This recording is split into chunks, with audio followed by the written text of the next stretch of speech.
लेकिन इस प्रथम स्वातंत्र समर की विफलता के बाद जो लोगों में एक हताशा थी, एक निराशा थी, उस हताशा और निराशा के कालखंड में देश की सुप्त चेतना को जागरूक करने के लिए जिस एक मंत्र की रचना हुई, वह हम सब इस बात को देख सकते हैं कि अंग्रेजी शासन का भय, उनका दमन और उनकी दमनकारियों की नीतियों के खिलाफ बंकिम चंद्र चट्टोपाध्याय के मन में उस समय, जो एक डिप्टी कलेक्टर के रूप में उस समय ब्रिटिश इंडिया के अंदर काम करते थे, उन्होंने उस समय जो कुछ भी भाव भारत की आम जनमानस के हो सकते थे, उसे अपने इस अमर रचना के माध्यम से देशवासियों के सामने प्रस्तुत किया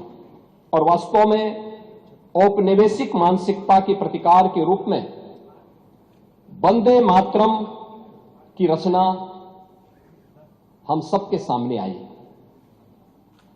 मान्यवर, जब हम वंदे मातरम की बात करते हैं तो यह मात्र एक काव्य नहीं था। यह मातृभूमि को के प्रति आराधना का,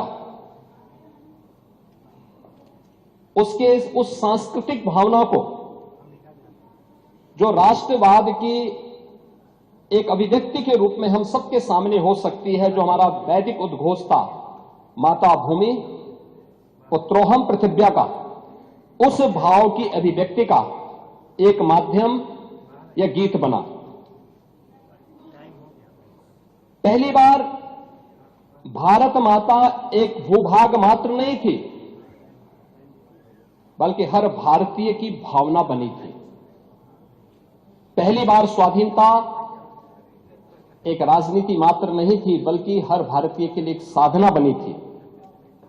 बंकिम चंद्र चट्टोपाध्याय ने राष्ट्र की सोई हुई आत्मा को जगाने का संकल्प इस गीत के माध्यम से लिया था और सुजलाम सुफलाम मलयज शीतलाम सस्य श्यामलाम मातरम की पंक्तियों ने भारतीय मानस में चेतना का संचार किया।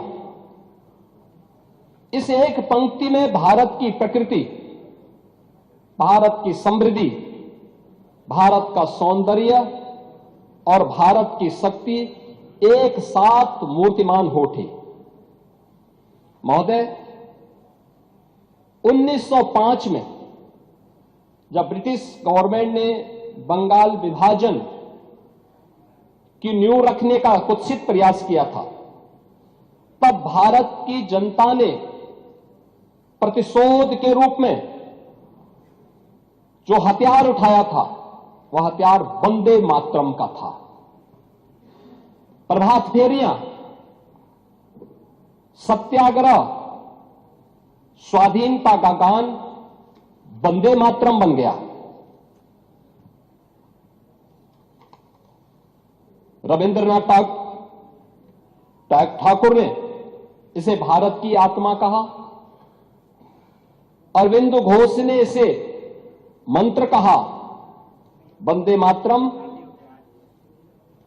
बंग भंग आंदोलन का प्राण बन गया।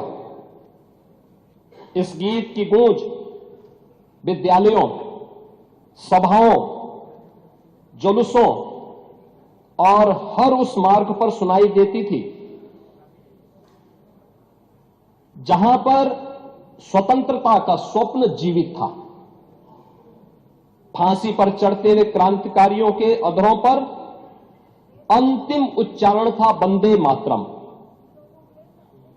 गुरुदेव रविंद्रनाथ टैगोर ने जब इसे अपने स्वर में गाया तो यह केवल गीत नहीं रहा, बल्कि भारत की एक आध्यात्मिक अनुभूति बन गई। यह वही क्षण था जब वंदे मातरम काव्य से निकलकर आंदोलन और राष्ट्रभक्ति की ऊर्जा भी बन गया।